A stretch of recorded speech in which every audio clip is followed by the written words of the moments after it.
C'est un plaisir renouvelé de vous retrouver dans l'émission Le Grand Débat économique qui revient sur l'actualité économique d'Afrique et d'ailleurs. Cette fois-ci, nous nous intéresserons à une actualité particulière. Eh bien, c'est le Royaume, on va dire l'Arabie Saoudite évidemment, et les Émirats Arabes Unis qui sont en quête de minerais stratégiques alors que l'on parle actuellement de transition énergétique, cobalt, bauxite, nickel, mais également plusieurs autres minerais. On en parle donc tout à l'heure dans le cadre de cette émission. On reviendra sur la super région minérale avec notre consultant.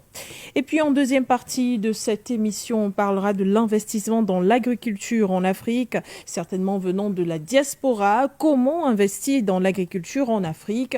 Comment être en sécurité face aux différentes difficultés, mais aussi les défis sur le territoire africain? Voilà ce qui fera notre émission. Mais vous le savez, en interne, nous démarrons avec l'actualité économique d'Afrique et d'ailleurs dans notre petit instant journal. Bienvenue à tous.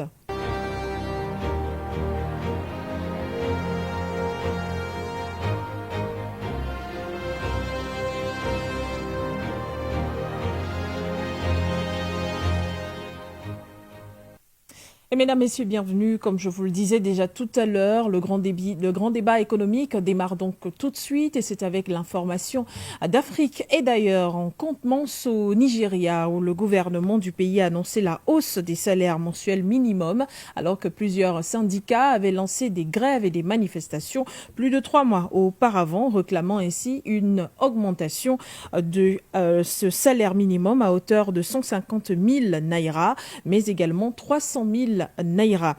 Ce sera une somme modique de 70 000 naira pour l'augmentation actuelle, d'après les dires du gouvernement, soit 44 $ américains. Ainsi bien moins que ce que demandaient les syndicats. Les députés doivent se pencher sur la nouvelle loi qui permettra de statuer cette augmentation. Les syndicats sont mitigés mais considèrent que c'est déjà un premier pas du gouvernement nigérien qui tente ainsi de répondre aux aspirations du peuple, mais aussi d'être en faveur des meilleures conditions de vie pour les Nigériens sur son territoire. Et puis toujours au Nigeria, le gouvernement inflige une amende de 220 millions de dollars au groupe Meta. C'est en tout cas ce qui ressort d'une sortie du gouvernement nigérien en fin de semaine dernière. Le reportage est suivi par Barga Abega. Cette décision est la résultante d'une investigation à grande échelle engagée depuis plus de 3 ans, une enquête conjointe menée à la fois par la Commission fédérale de la concurrence et de la protection des consommateurs et la Commission nigériane de protection des données. Au final, le groupe américain Meta, maison mère de Facebook et de WhatsApp, est accusé de refuser aux Nigérians la possibilité de choisir par eux-mêmes le partage de leurs données personnelles, le transfert et le partage hors Nigeria des données personnelles d'utilisateurs en violation avec la loi nigériane et l'abus de position dominante, mais aussi des discriminations et disparités dans le traitement. Des violations multiples et répétées de la protection des données et des droits de consommateurs qui ont donc poussé le Nigeria à sévir. Le pays de Bola Tinubu n'est pas le seul à épingler le groupe Meta. L'Afrique du Sud a été le premier en Afrique. L'Afrique du Sud a été le premier sur le continent à engager des représailles contre le géant des réseaux sociaux pour des faits similaires. Hors du continent, c'est l'Union européenne qui, en début de mois de juillet courant, a dû rappeler à l'ordre Meta au sujet des règles d'usage des données personnelles. À présent, au Mali, le pays connaît une étape importante dans la modernisation de son administration avec la digitalisation des moyens de paiement et des services publics, je cite, pour plus de transparence et d'accessibilité, fin de citation, a annoncé ainsi le président du Mali, Assimi Goïta.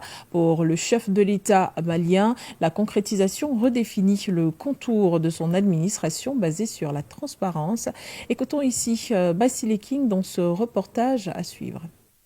Le gouvernement malien ne lésigne pas sur les innovations technologiques. Dans le pays, il est désormais possible de payer directement via son portable pour des services tels que les opérations liées à la carte d'identité, les actes de naissance ou encore des contraventions policières. Le président malien de la transition a effectué le premier clic lors d'une cérémonie organisée dans la résilience au palais de Koulouba à Bamako a rapporté la présidence. Pour le chef d'État malien, le pays, avec cette concrétisation d'une promesse présidentielle au peuple, redéfinit le contour de son administration basée sur la transparence. La digitalisation de notre administration est non seulement une nécessité, mais aussi une opportunité de moderniser notre pays et de répondre plus efficacement aux besoins de nos citoyens. La digitalisation est cruciale pour notre administration. Tout d'abord, elle améliore l'efficacité en numérisant les processus administratifs. Nous réduisons les délais de traitement, éliminons les redondances et minimisons les erreurs humaines. Annoncée par le président le 22 juin dernier, cette digitalisation a bien sûr eu destinée à mettre fin à la lenteur et à la lourdeur administrative et sera adaptée en 2 étapes. La digitalisation dans le moyen de paiement et ensuite de l'administration générale relate le même communiqué. Concrètement, la numérisation contribuera également à éradiquer la corruption à travers la mise en place des mesures de traçabilité et de réduction de comptes, fait-on valoir. Cette fonctionnalité est entrée en vigueur initialement à Bamako, puis sera progressivement étendue à travers toutes les régions et aux représentations diplomatiques. Note le même communiqué. Notons qu'après le coup d'envoi officiel de ce projet, l'État malien a prévu une série de formations destinées aux agents de l'administration ainsi que des campagnes de sensibilisation auprès des citoyens. Ces mesures visent à garantir une adoption fluide et efficace des nouveaux systèmes numériques. Et à présent, parlons de régulation du secteur minier en République démocratique du Congo. Les autorités du Sud Kivu, l'une des provinces du pays les plus riches en minerais, ont annoncé le vendredi 19 juillet la suspension de toutes les activités minières pour, disent-elles, remettre de l'ordre dans le secteur. Il s'agit plus concrètement de rétablir l'ordre dans l'exploitation minière dans toute la province et de préserver non seulement les vies humaines, mais également la traçabilité de la production minière sur ces sites. Nous dites-vous dans ce reportage Fotso. Les activités minières sont suspendues jusqu'à nouvel ordre en raison du désordre causé par les opérateurs miniers, a déclaré le gouverneur de la province du Sud Kivu, Jean-Jacques Pourouzi Sadiki, dans un communiqué sans fournir plus de détails. Le communiqué indique que l'objectif de la décision était de rétablir l'ordre dans l'exploitation minière dans toute la province et de préserver non seulement les vies humaines, mais également la traçabilité de la production minière sur ces sites. Les autorités locales ont donné 72 heures à toutes les sociétés minières, commerces et coopératives pour quitter les sites et lieux d'exploitation. Une décision qui pourrait tourner en un véritable bras de fer avec les groupes armés et les populations dont la survie dépend directement ou indirectement de ces activités. Selon Bienvenu Mapendo, président de la Fédération des entreprises congolaises de la province du Sud Kivu, cette décision aura un impact négatif sur les activités économiques de la province.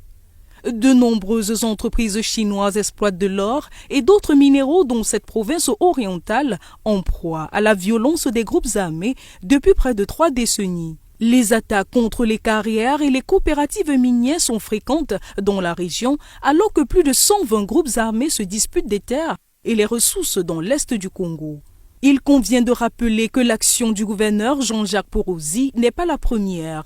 En août 2021, son prédécesseur avait décidé de rétablir l'ordre dans le territoire de Mwenga et ordonné la suspension des activités minières et de 6 sociétés chinoises. Une décision qu'il avait justifiée par la protection des intérêts de la population locale et de l'environnement. Or, à la suite de pressions politiques, la suspension avait ensuite été levée au profit d'une commission d'enquête parlementaire qui, jusqu'à ce jour, n'a jamais livré de conclusion. Merci Fotso et on reste avec vous. À présent, échange transfrontalier, la route Olonou-Oving, frontière Gabon, devrait faciliter l'implantation des services publics dans les régions traversées et accroître les échanges transfrontaliers entre le Cameroun et le Gabon, en favorisant ainsi le commerce et l'évacuation des productions agricoles. Nous dites-vous dans ce reportage. Le gouvernement camerounais a approuvé la constitution d'un fonds dérogatoire de 3 711 418 874 francs CFA. dans le budget national 2024 destiné à financer la phase initiale du projet de corridor Olunu-Ovin, frontière Gabon. Il s'agit concrètement de 70 km de l'axe Olunu-Ovin. Les correspondances des ministres Emmanuel Nganou Messi et Louis-Paul Motazé, respectivement des Travaux publics et des Finances, font état d'une convention de financement signée le 11 août 2023 qui, selon le site investi au Cameroun, implique l'État et la Deutsche Bank of Italy. Elle fait suite à un marché public signé le 10 avril 2023 avec le groupement d'entreprises italiennes Consadil et GPT6.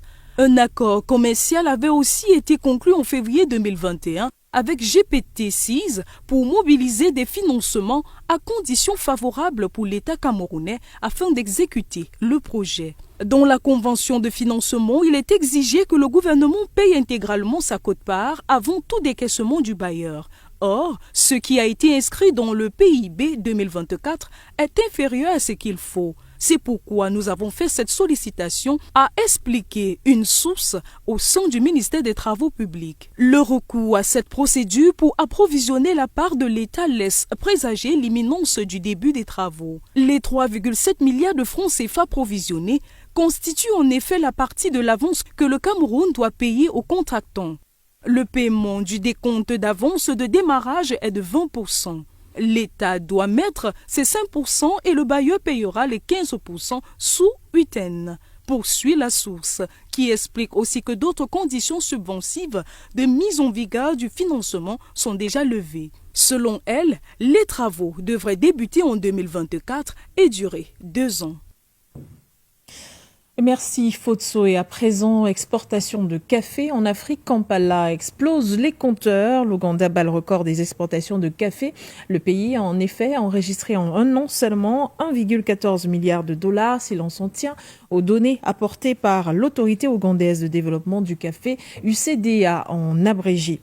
Les recettes naviguent entre 34,3% et 35,3% et les exportations atteignent les 367 000 tonnes sur l'année comparée à l'année dernière. Il s'agit d'une augmentation d'au moins 6%. Les exportations de café de l'Ouganda sont à destination beaucoup plus des pays comme les États-Unis, la Suède, mais également l'Inde, le Maroc et puis l'Union européenne.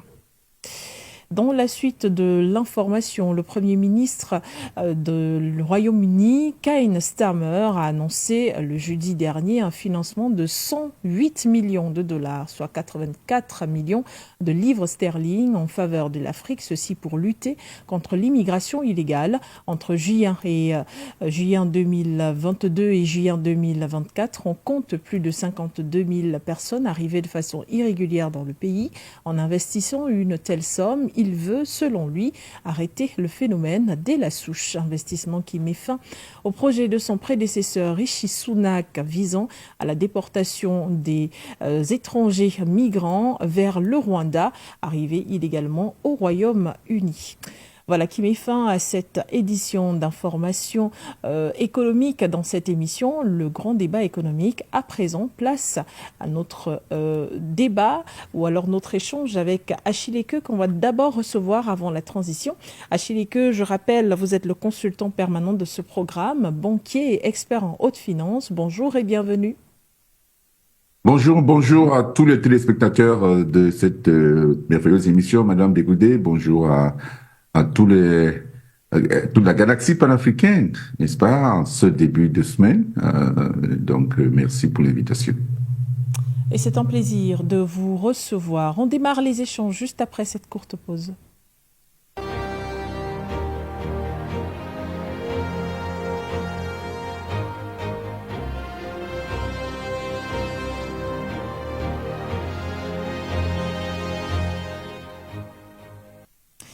Bauxite, nickel, cobalt et lithium, des minerais utilisés aujourd'hui pour la transition écologique et même économique et énergétique par plusieurs pays, que ce soit en Afrique ou ailleurs. Aujourd'hui, les pays comme l'Arabie Saoudite et les Émirats Arabes Unis entendent renforcer leur partenariat au fin d'être les premiers au banc de ceux qui participent à cette transition énergétique, mais aussi l'instaurent sur leur territoire. Et on en parle avec Chileke, je vous le disais déjà. Alors, pour planter le décor, que représente aujourd'hui l'Arabie Saoudite et les Émirats Arabes Unis au sein de la super région minérale qui couvre, il faut le rappeler, 79 pays au monde avec 12% du PIB mondial? Oui, Madame Bégoudé, l'Arabie Saoudite et les Émirats Arabes Unis, au sein de la super région minérale, n'est-ce pas, jouent un rôle central dans cette région, une zone, comme vous avez expliqué, une zone stratégique, n'est-ce pas, qui couvre 79 pays et représente environ 12%, n'est-ce pas, du produit intérieur brut, n'est-ce pas, du monde aujourd'hui. Alors, c'est une région cruciale pour l'approvisionnement, n'est-ce pas, en minéraux critiques nécessaires, n'est-ce pas, à la transition énergétique mondiale. Alors, le rôle de l'Arabie Saoudite dans cette affaire, c'est quoi? En fait, l'Arabie Saoudite qui possède, on le sait, environ 2,5, 2000, 2000 milliards, plus de 2000 milliards de réserves de minérales, de réserves minérales inexploitées. 2000 milliards de dollars de réserves minérales inexploitées, n'est-ce pas, ce qui inclut dans les métaux précieux et les minéraux industriels qui sont importants, n'est-ce pas, tels que l'aluminium, le fer, n'est-ce pas, le cuivre, le zinc même d'ailleurs. Hein. Donc, il y en a d'autres. Donc, le pays, l'Arabie Saoudite a mis, n'est-ce pas, en place des initiatives ambitieuses, n'est-ce pas, pour développer ces ressources dans le cadre, n'est-ce pas, de son plan Vision 2030 et ce qui vise à diversifier son économie au-delà, n'est-ce pas, du pétrole, n'est-ce pas, dont tout le monde connaît n'est-ce pas, du moins l'impact, la puissance de ce pays, n'est-ce pas, qui détient ce pétrole dans le monde. Alors, il y a donc, il s'agit ici, l'Arabie Saoudite il veut ici, n'est-ce pas, lancer des programmes d'exploitation minérale et simplifier, n'est-ce pas, des procédures, n'est-ce pas, pour obtenir la licence et donc pour attirer donc les investissements étrangers.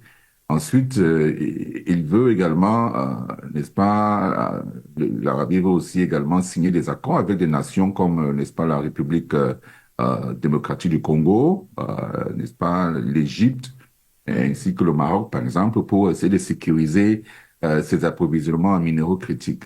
Alors, par rapport aux Émirats Arabes Unis, n'est-ce pas, eux, ils sont également actifs dans le secteur des minéraux critiques, n'est-ce pas, avec des investissements un peu beaucoup moins significatifs, mais importants quand même dans les projets miniers, n'est-ce pas, dans plusieurs pays, notamment en Afrique. Alors, les Émirats Arabes Unis, n'est-ce pas, ont récemment conclu un accord de 1,9 milliard de dollars avec la République démocratique du Congo, n'est-ce pas, pour développer, n'est-ce pas, des mines industrielles. N'est-ce pas, ils sont également pour parler avec l'Australie pour développer des mines industrielles également, ou alors conclure des accords, n'est-ce pas, de libre-échange, n'est-ce pas, qui pourraient donc inclure, n'est-ce pas, des investissements dans le secteur des minéraux critiques. Ensuite, les Émirats Arabes Unis également, tout comme l'Arabie Saoudite, n'est-ce pas, cherchent à diversifier, n'est-ce pas, leur économie en investissant dans des secteurs ou n'est-ce pas, dans des ressources minérales critiques nécessaires, n'est-ce pas, pour les technologies d'énergie renouvelable et ainsi que les véhicules électriques. Donc, l'importance géopolitique, n'est-ce pas, n'est-ce pas, de cette recherche, n'est-ce pas, des sources de minéraux, n'est-ce pas, de façon pérenne est importante, n'est-ce pas, parce que ça leur permettra à ces pays d'utiliser leurs vastes ressources financières pour sécuriser des approvisionnements, n'est-ce pas, en minéraux, en ces minéraux-là, en ces minéraux critiques-là, ce qui va donc renforcer leur position géopolitique et économique dans le monde, et surtout dans le cadre de la transition énergétique, n'est-ce pas, vers où on va aujourd'hui. Alors, donc, leur participation active dans ce qu'on appelle la super région minérale, n'est-ce pas, va leur permettre de diversifier, n'est-ce pas, leurs sources de revenus, n'est-ce pas, ce sont des pays qui cherchent à sécuriser donc leur avenir économique, n'est-ce pas, face à une demande mondiale en hydrocarbures qui est potentiellement déclinante, n'est-ce pas. C'est également qu'effectivement, n'est-ce pas, l'énergie et les sources d'énergie commencent à s'amenuiser, notamment le pétrole. Alors, donc, il faut également que, enfin, ces pays cherchent également le contrôle des approvisionnements en métaux, n'est-ce pas, en métaux rares, n'est-ce pas, qui vont leur permettre donc de renforcer, n'est-ce pas, leur influence géopolitique et économique, notamment dans les secteurs de l'aéronautique et de la défense. Mais il y a des défis, hein, ce n'est pas évident, il y a des défis par rapport à ce qu'ils essaient de faire. Euh, Depuis ces initiatives, n'est-ce pas, il y a des défis, notamment la nécessité, n'est-ce pas, de réglementer, n'est-ce pas, ou bien de la réglementation environnementale, n'est-ce pas, qui doivent mettre sur pied, une réglementation qui doit être assez stricte, n'est-ce pas, et ainsi que des normes d'éthique qui sont acceptables, n'est-ce pas, pour pouvoir garantir une exploitation minière durable et responsable. Ensuite, mais je peux dire on peut dire que, n'est-ce pas, avec leurs ressources financières et leur expérience dans les secteurs de l'énergie et de la logistique, n'est-ce pas, ces pays-là, n'est-ce pas, sont bien placés pour surmonter ces obstacles et ainsi donc jouer un rôle clé dans l'avenir des minéraux critiques. Alors, pour me résumer, je vais dire que on peut dire que l'Arabie Saoudite, n'est-ce pas, et les Émirats Arabes Unis sont des acteurs majeurs, n'est-ce pas, dans la super région minérale, qui utilisent donc leurs richesses et leurs ressources pour sécuriser les approvisionnements, n'est-ce pas, en minéraux critiques essentiels à la transition énergétique mondiale aujourd'hui. Merci, merci, Monsieur Eke, pour ce premier jet sur la question. L'expansion minière de ces pays, il faut certainement en parler, mais est-elle aussi concurrentielle que celle de l'Iran et la Turquie qui étendent leurs bras commerciaux avec des pays africains comme l'Égypte, l'Algérie, l'Angola ou le Zimbabwe? Bon, on est tenté de répondre par l'affirmative, hein. On est tenté de répondre par l'affirmative, n'est-ce pas? On peut dire que l'Arabie Saoudite, les Émirats Arabes Unis sont en effet concurrentiels, n'est-ce pas, par rapport à l'Iran, la Turquie, et notamment en Afrique, n'est-ce pas? C'est une compétition qui se manifeste à travers des investissements, n'est-ce pas, des partenariats stratégiques qu'ils nouent avec plusieurs pays africains et des accords commerciaux, n'est-ce pas, qu'il noue également par-ci par-là avec les pays africains.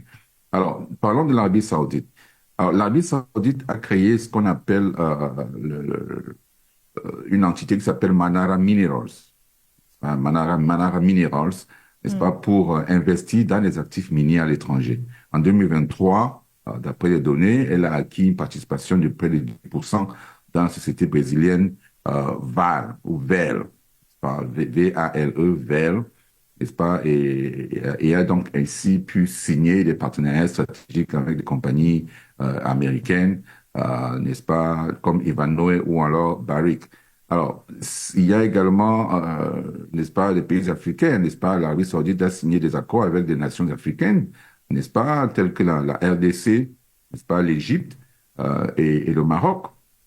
Pour ne citer que cela, ceci pour explorer et exploiter les ressources minérales, n'est-ce pas, de ces pays-là. Par rapport à aux Émirats Arabes Unis, alors, ceux-ci ont conclu, n'est-ce pas, un accord de 1,9 milliard de dollars avec la RDC pour développer des mines, n'est-ce pas, des mines industrielles et sont en pourparlers en ce moment avec l'Australie pour un accord de libre-échange, n'est-ce pas? Donc, ça, c'est une autre stratégie, n'est-ce pas? Les accords de libre-échange avec certains pays, les accords directs, n'est-ce pas, avec d'autres pays. Et les Émirats également cherchent à diversifier leur économie en investissant dans les ressources minérales, n'est-ce pas, qui sont critiques, n'est-ce pas, pour les technologies d'énergie renouvelable, comme on a dit tantôt. Par rapport à l'Iran et à la Turquie, alors l'Iran a renforcé, n'est-ce pas, ses relations, comme on le sait, avec plusieurs pays africains, notamment les pays de l'AES, n'est-ce pas, ça lui permet donc de pouvoir avoir un soutien sérieux au niveau une influence, je veux dire, par rapport aux décisions, par exemple, dans le cadre de l'Organisation des Nations Unies, n'est-ce pas? Ça permet donc à l'Iran de pouvoir influencer également ou alors contrer, n'est-ce pas, l'influence de l'Arabie Saoudite, n'est-ce pas, dans la région. Et puis, l'Iran, il est vrai que l'Iran est moins visible, n'est-ce pas, dans les grands projets miniers, n'est-ce pas, par rapport à l'Arabie Saoudite ou alors aux Émirats Arabes Unis. Mais il développe quand même des liens économiques et politiques, n'est-ce pas, qui peuvent lui permettre, n'est-ce pas, plutôt lui faciliter des investissements futurs dans le secteur minier. Alors, ça, c'est pour l'Iran. Par rapport à la Turquie, n'est-ce pas, la Turquie a signé récemment des accords miniers lucratifs avec des pays comme le Niger, où elle a obtenu, n'est-ce pas, des facilités pour ses entreprises minières. Alors, la Turquie entend étendre ses bras commerciaux, n'est-ce pas, avec des pays comme l'Égypte, l'Algérie et d'autres pays, n'est-ce pas, pour essayer de renforcer sa présence économique et investir dans les projets miniers industriels en Afrique. Voilà. Donc, ce qu'on peut dire, c'est que l'Arabie Saoudite et les Émirats Arabes Unis sont en forte concurrence, n'est-ce pas, avec l'Iran et la Turquie pour l'expansion minière en Afrique. Alors, tandis que les pays du Golfe, n'est-ce pas, en général, utilisent leurs vastes ressources financières pour sécuriser les approvisionnements, n'est-ce pas, en minéraux, en minéraux critiques, comme on a dit tantôt. L'Iran et la Turquie, eux, ils misent sur des alliances stratégiques et des accords, n'est-ce pas, commerciaux pour renforcer leur présence sur le continent africain. Donc, c'est une concurrence intense qui reflète effectivement les ambitions de chaque pays, n'est-ce pas, de jouer un rôle clé dans la chaîne d'approvisionnement mondiale des minéraux stratégiques nécessaires à la transition énergétique aujourd'hui. Monsieur Eke, les pays africains qui regorgent de lithium, de bauxite, de nickel, de cobalt, etc., sont-ils sur la voie de l'exploitation rentable? Bon, on va dire que l'Afrique est riche en minéraux stratégiques essentiels. Ça, on le sait, n'est-ce pas, par rapport à la transition énergétique mondiale. Alors, donc, ces minéraux comme le lithium, le cobalt, comme vous avez cité, la bauxite et autres, le nickel, plusieurs pays, n'est-ce pas, regorgent, n'est-ce pas, de ces réserves-là. Mais certains pays se démarquent avec la quantité, n'est-ce pas, et n'est-ce pas qu'ils ont, notamment la RDC, comme on le connaît, comme on le sait, et qui est le premier producteur mondial de cobalt, n'est-ce pas, avec près de 70%, n'est-ce pas, de la production mondiale. Alors, ce pays possède également des réserves significatives de cuivre et de lithium, pour ne citer que cela. N'est-ce pas? On va parler du coltan et d'autres minéraux que ce pays possède. C'est énorme. Alors, il y a le Zimbabwe également qui possède des réserves, n'est-ce pas, substantielles de lithium, n'est-ce pas, encore largement inexploitées. Et puis, les pays comme la Zambie ou l'Afrique du Sud contribuent significativement également à la production mondiale de manganèse et de cuivre, par exemple. Mais il y a des défis quand même qu'il faut relever par rapport à cela. Alors, la RDC a récemment accusé, n'est-ce pas, ça c'est en termes d'exploitation illégale, oui. N'est-ce pas, la RDC a récemment accusé, n'est-ce pas, Apple, la compagnie Apple, n'est-ce pas, d'utiliser des minéraux exploités de façon illégale, n'est-ce pas, dans son pays, notamment dans la zone de l'Est du Congo, n'est-ce pas. Alors, cette situation met en lumière, n'est-ce pas, les problèmes de gouvernance et de sécurité, n'est-ce pas, dans cette région minière-là. Alors, l'exploitation minière également en Afrique est souvent associée, n'est-ce pas, à des conditions de travail dangereuses, n'est-ce pas, y compris, n'est-ce pas, le travail des enfants, n'est-ce pas, et donc à des impacts environnementaux négatifs, n'est-ce pas, sur l'environnement. Mais il y a des opportunités, n'est-ce pas, on peut trouver dans cette affaire. Alors, il y a de la croissance économique. Ça peut être, n'est-ce pas, très important pour la croissance économique du Congo, mais de plusieurs pays, n'est-ce pas, ces minéraux, n'est-ce pas, offrent des opportunités, n'est-ce pas, de croissance économique et de développement durable pour les pays africains, bien sûr, s'ils sont bien gérés. Alors, la demande mondiale pour ces minéraux est en forte hausse, comme on le sait aujourd'hui, notamment pour les technologies de batterie, qu'on utilise pour les véhicules électriques, ainsi que les énergies renouvelables. Alors, il y a des initiatives, n'est-ce pas, qui sont en marche aujourd'hui, comme Afrique Extraction Minière, n'est-ce pas, qui est une initiative qui vise à maximiser les bénéfices, n'est-ce pas, de l'exploitation minière pour les économies, n'est-ce pas, locales dans nos pays, n'est-ce pas, en investissant dans les infrastructures et en développant des industries de transformation locale.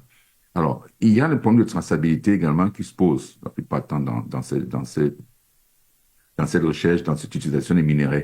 Alors, la traçabilité de ces ressources n'est-ce pas, est un enjeu, n'est-ce pas, pour garantir que donc les minéraux ne financent pas, n'est-ce pas, les conflits et sont extraits, n'est-ce pas, de façon légale, désordonnée. Voilà, donc ça c'est un problème, n'est-ce pas, que plusieurs pays qui produisent ces minéraux doivent résoudre, la traçabilité.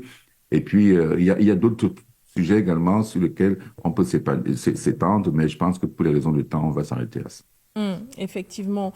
Et puis, on va terminer, Monsieur Eike, puisqu'on a parlé déjà de la traçabilité pour remplacer le pétrole. Les pays comme l'Arabie Saoudite ou les Émirats arabes unis entendent se baser ou alors s'appuyer sur la bauxite, le lithium. Est-ce que c'est une transition énergétique réussie d'avance pour eux? Bon, écoutez, il y a beaucoup, il faut faire des investissements massifs, n'est-ce pas, effectivement, dans ces minéraux-là, qui sont des minéraux qui sont futuristes, ou alors qui sont la condition sine qua non pour réussir une transition énergétique, n'est-ce pas, en termes d'énergie renouvelable à l'avenir. Donc, ces pays-là ont décidé d'investir et massivement dans la bauxite et dans le lithium. Alors, si on prend le cas de l'Arabie Saoudite, la production de bauxite en Arabie Saoudite a augmenté, n'est-ce pas, de manière importante, avec des projets comme la mine d'Al-Bata, n'est-ce pas, qui est exploitée par une entreprise appelée Ma'aden, en partenariat avec Alcoa. Alors, il y a également le lithium, n'est-ce pas, qui est recherché, n'est-ce pas, par ce pays pour permettre de sécuriser des sources, n'est-ce pas, à l'étranger. Et donc, ça leur permet donc de pouvoir obtenir ou alors de pouvoir soutenir leurs ambitions, n'est-ce pas, dans la fabrication des batteries pour véhicules électriques ainsi que les énergies renouvelables. Alors, si on pense aux Émirats arabes unis, ils investissent également dans la bauxite énormément. Comme j'ai dit, ils ont signé des accords récemment, n'est-ce pas, pour fournir plusieurs millions de tonnes de bauxite, n'est-ce pas, qui viennent de la Guinée à la Chine, par exemple. Ça, c'est intéressant. Par rapport au lithium, Titan Lithium prévoit de construire, n'est-ce pas, une usine de traitement de lithium aux Émirats arabes unis, utilisant donc du lithium importé du Zimbabwe, par exemple. Vous voyez? Alors ça, c'est des initiatives que ces pays prennent pour essayer d'être en avance sur les autres et donc pouvoir, n'est-ce pas, se garantir, n'est-ce pas, les approvisionnements en bauxite, en lithium qui sont essentiels pour la réussite de la transition énergétique. Donc, si on regarde les stratégies de diversification, n'est-ce pas, on va dire que plusieurs pays ont des visées, n'est-ce pas, l'Arabie Saoudite a une vision pour 2030, n'est-ce pas, qui vise à diversifier son économie et donc de réduire sa dépendance au pétrole, n'est-ce pas, en investissant dans ces énergies renouvelables. Les Émirats également ont une vision 2050, n'est-ce pas, qui inclut donc des investissements dans les énergies renouvelables, le nucléaire également, et ainsi que la capture de carbone. Donc, mais tout ceci ne va pas se passer de façon douce, n'est-ce pas, mais il faut investir dans la technologie, n'est-ce pas, pour pouvoir obtenir, n'est-ce pas, ces résultats. Et sur le plan géopolitique également, il y a la concurrence avec d'autres pays, n'est-ce pas, pour l'accès à ces mêmes minéraux. Et donc, ça peut compliquer également les efforts de ces pays-là à diversifier leurs sources d'énergie. Merci, Monsieur Eike. On va prendre une transition aussi pour sortir de cette première thématique. On aborde la dernière ligne droite de l'émission. C'est celle que j'appelle souvent la partie pédagogique. On parle de l'investissement dans l'agriculture sur le territoire africain et c'est dans quelques secondes.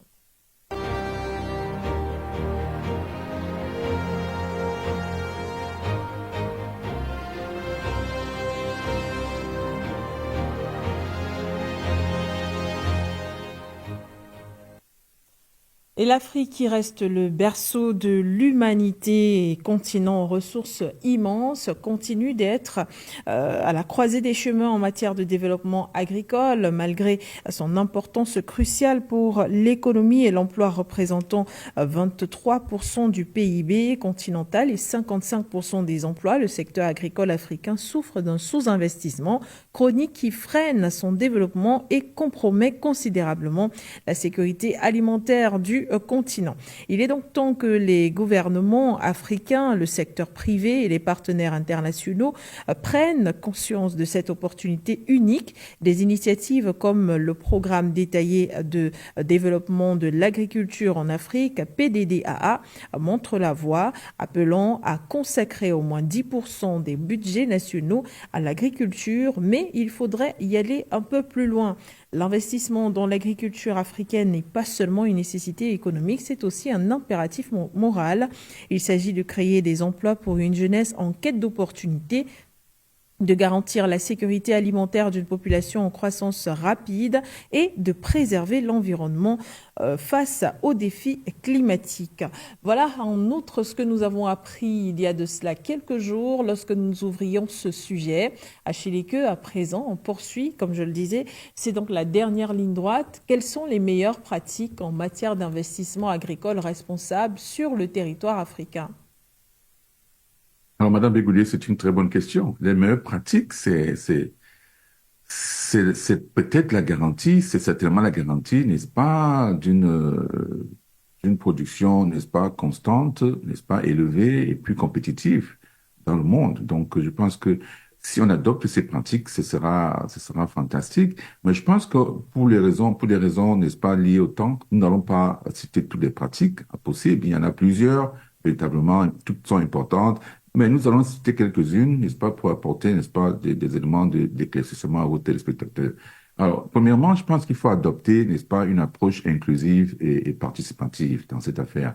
C'est-à-dire qu'il faut impliquer, n'est-ce pas, les communautés locales, n'est-ce pas, les petits exploitants ainsi que les organisations, n'est-ce pas, de producteurs, n'est-ce pas, dans la planification et la mise en œuvre, n'est-ce pas, des projets d'investissement. Alors, il faut les impliquer dedans. Il faut promouvoir des modèles d'investissement qui vont intégrer, n'est-ce pas, les petits agriculteurs, n'est-ce pas, dans les chaînes de valeur. Étant donné que nous ne faisons pas encore l'agriculture massive, n'est-ce pas, donc les petits exploitants, même s'il y en a quelques-unes qui existent en termes d'agriculture intensive, il y a encore beaucoup de petits exploitants, donc il faut les intégrer. Il faut également assurer la durabilité environnementale, c'est-à-dire qu'il faut promouvoir des pratiques, n'est-ce pas, agricoles qui sont durables, n'est-ce pas, notamment l'agroécologie. Ça, c'est un élément important. Ça permet donc de réaliser n'est-ce pas, de protéger, si on veut dire, protéger l'environnement, protéger la terre, n'est-ce pas, sur laquelle on pratique cette agriculture. Il faut également réaliser des études d'environnement, n'est-ce pas, ou d'impact d'environnement, n'est-ce pas, assez rigoureuses avant tout projet, n'est-ce pas, d'investissement agricole. N'est-ce pas, ça, c'est important. Ensuite, il faut investir dans les technologies, n'est-ce pas, agricoles qui sont innovantes et qui vont être respectueuses, n'est-ce pas, de l'environnement. Alors, en troisième point, on va parler du respect des droits fonciers et, n'est-ce pas, et l'accès aux ressources. Alors, qu'est-ce que ça veut dire? Ça veut dire qu'il faut sécuriser les droits fonciers des communautés locales. Parce que si ces droits fonciers sont bafoués, ça va être la source de plusieurs conflits. Conflits, n'est-ce pas, entre les populations locales et peut-être l'administration, etc. Donc, ça peut poser un problème énorme. Alors ensuite, il faut gérer de façon prudente les régimes fonciers pour éviter l'accaparement des terres. Et ça, c'est un autre élément. On a vu plusieurs communautés dans nos pays, n'est-ce pas, entrer en conflit avec certaines personnes qui achètent des terres et, n'est-ce pas, à vil prix pour des raisons parfois d'existence, pour plusieurs raisons en tout cas, ce qu'on va dire. Donc il faut que l'État gère de façon prudente, n'est-ce pas, cette façon d'accaparer les terres-là. Ensuite, comme quatrième point, je pourrais parler du renforcement, n'est-ce pas, des capacités locales, c'est-à-dire investir dans la formation et le renforcement des compétences, n'est-ce pas, des agriculteurs locaux. Ça va permettre donc de soutenir le transfert des technologies et ainsi que des connaissances, n'est-ce pas, qui sont nécessaires à la pratique, n'est-ce pas, de l'agriculture intensive. Voilà quelques points que je peux noter par rapport à votre question. Et comment est-ce que les partenariats publics-privés pourraient contribuer au développement de l'agriculture en Afrique? Alors, ça, c'est une autre bonne question. Ça permettrait de mobiliser, n'est-ce pas, des ressources, n'est-ce pas, le partenariat public-privé contribue de manière significative, n'est-ce pas, au développement de l'agriculture en général. notamment en Afrique. Donc, ça permettra donc de mobiliser, n'est-ce pas, des ressources et donc de partager donc les risques, n'est-ce pas, par rapport à cela.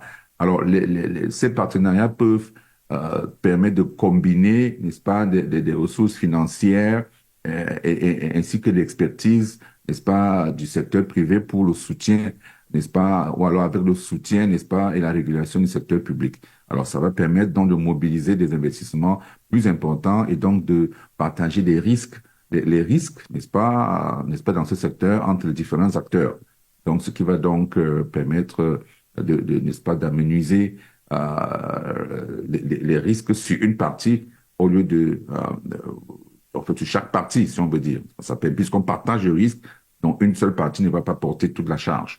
Voilà. Ensuite, ça permet donc le partenariat public-privé de transfert de technologie, et n'est-ce pas, comme dont on parle régulièrement, c'est-à-dire que ces partenariats permettent donc notamment à l'international, n'est-ce pas, ça permet de faciliter le transfert de technologie, n'est-ce pas, et le savoir-faire de plusieurs acteurs, plusieurs investisseurs à travers le monde, n'est-ce pas, vers, n'est-ce pas, ces agriculteurs qui ont besoin de savoir, qui ont besoin de connaissances, et ainsi donc de pouvoir, n'est-ce pas, pouvoir être plus productifs à l'avenir.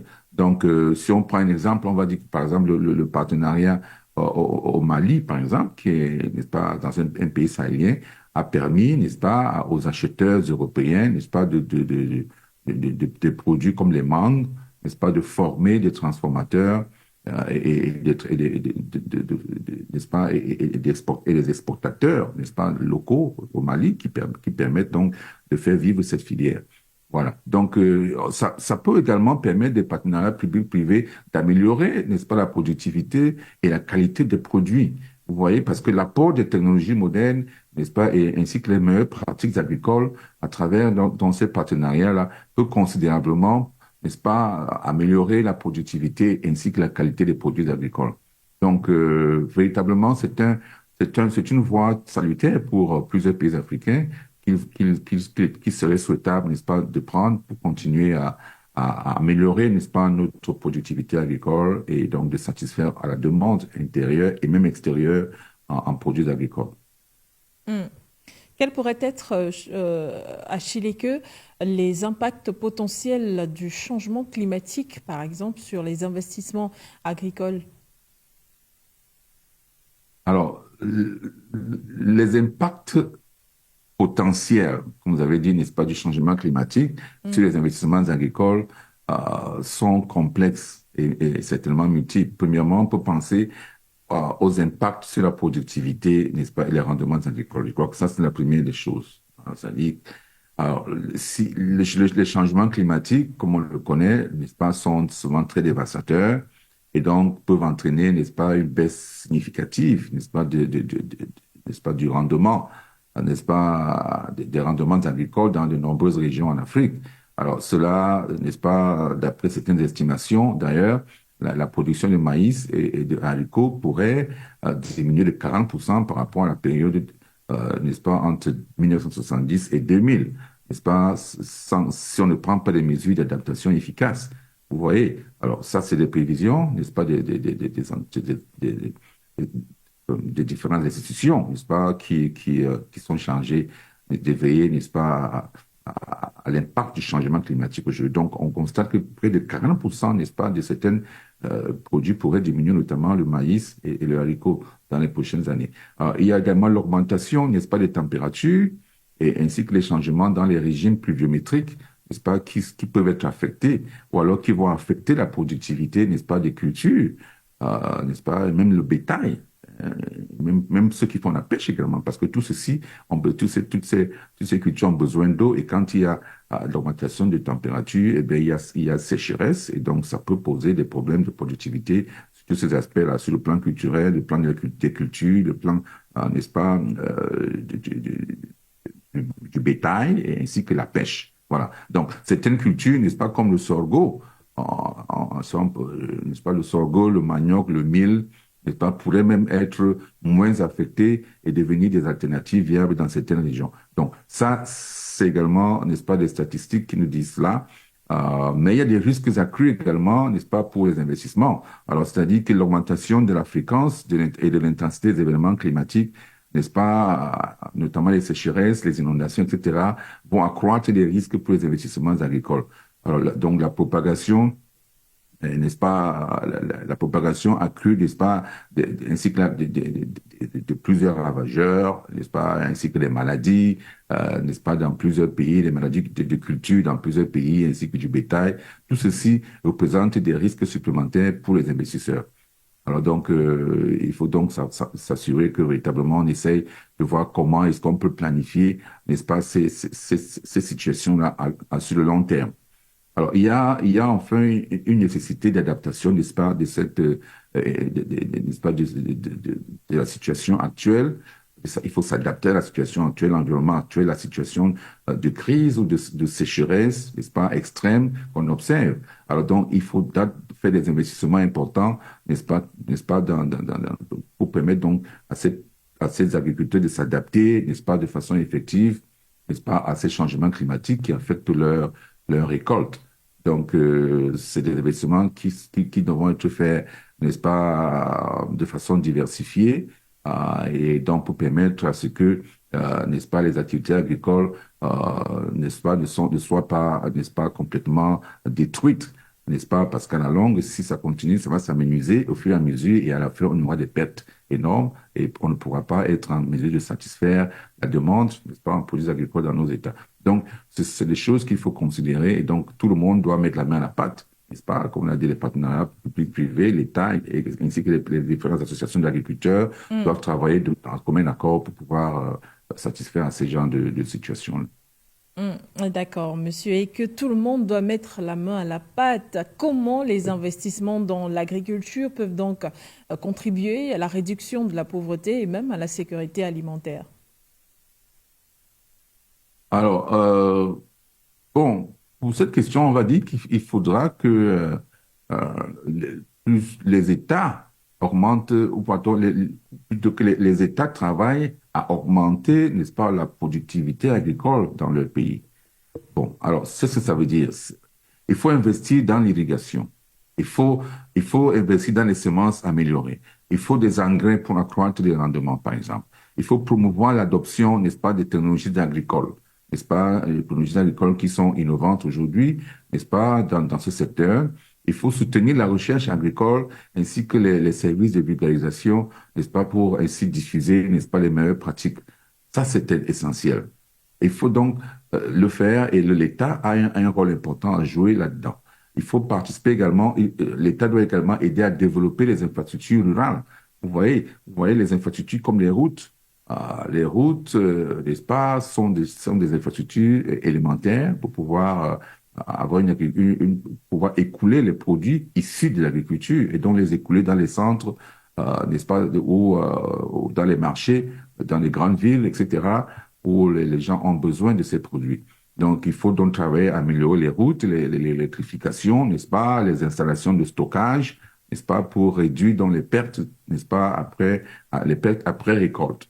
Ça permet donc de diminuer, n'est-ce pas, ces pertes-là. Alors, il faut faciliter également l'accès au marché, n'est-ce pas, pour les pays producteurs. Et là, les routes sont essentielles parce qu'effectivement, il y a beaucoup de petits producteurs qui ont besoin de transporter leurs produits vers les centres, comme on l'a dit, les centres importants, les centres névralgiques, où se retrouvent n'est-ce pas, plusieurs communautés. Alors, il faut, en termes d'inclusion financière, développer des produits financiers qui sont adaptés, n'est-ce pas, aux agriculteurs, n'est-ce pas, notamment ce qu'on appelait le crédit agricole. On se rappelle bien de ce mot, le crédit agricole, n'est-ce pas, qui était un moyen de pouvoir aider les agriculteurs avec des financements pour leur permettre de pouvoir, n'est-ce pas, conduire leur agriculture de façon effective.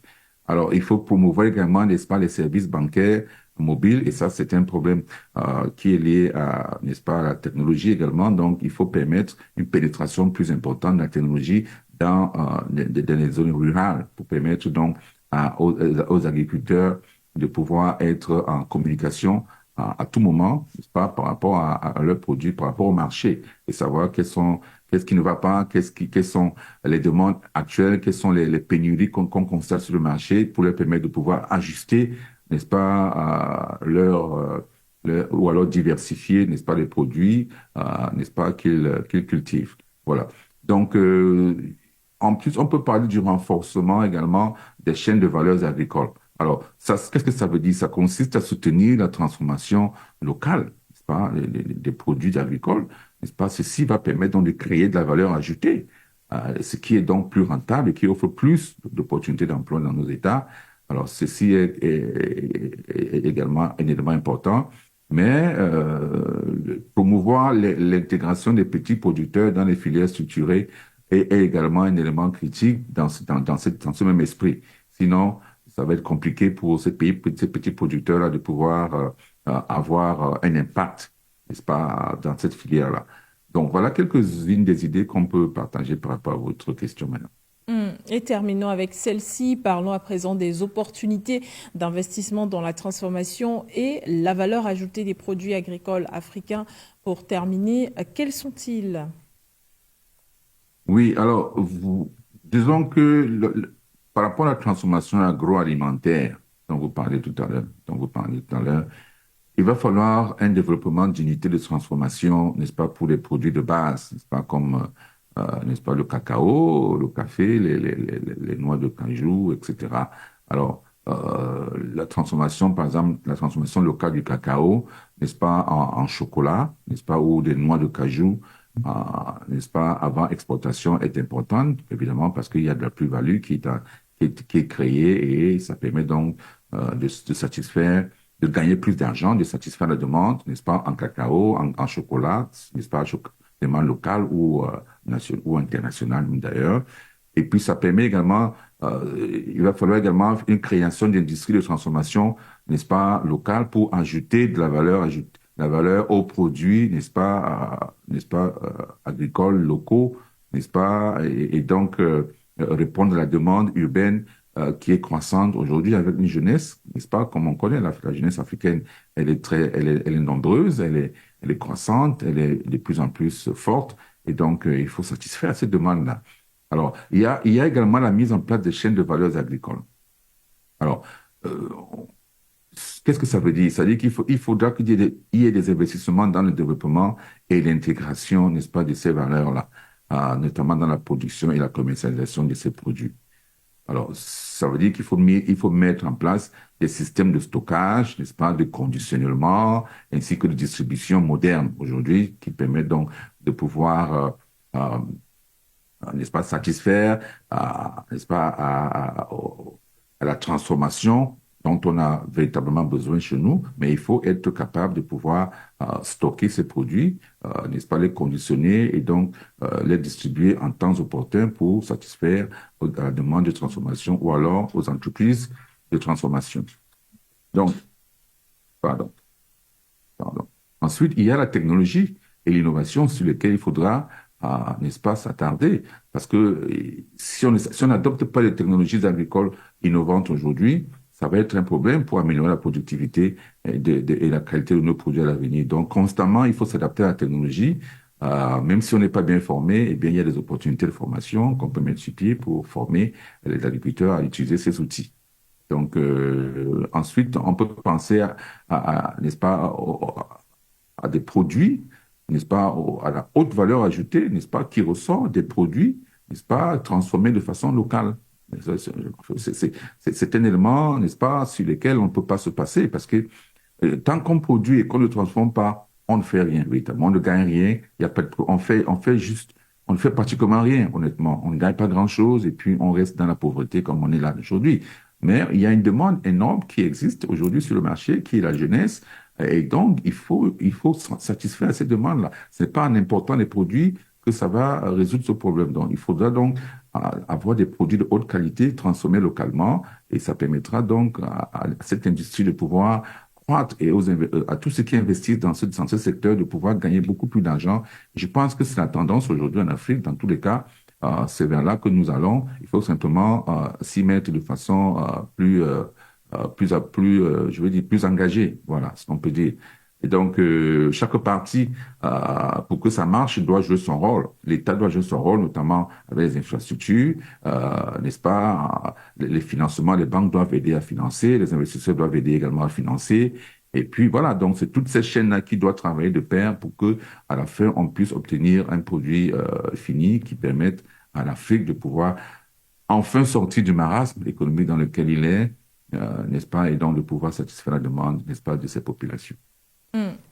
Merci, Monsieur Eike, pour vos analyses et puis votre expertise apportée dans le cadre de cette émission, le grand débat économique sur For You Télévision. Merci à tous ceux qui nous ont regardés et écoutés. Je rappelle à travers nos plateformes Internet, mais aussi à la radio For You Radio. Merci pour votre aimable attention, ainsi qu'à la partie technico-artistique. Le grand débat économique, c'est terminé.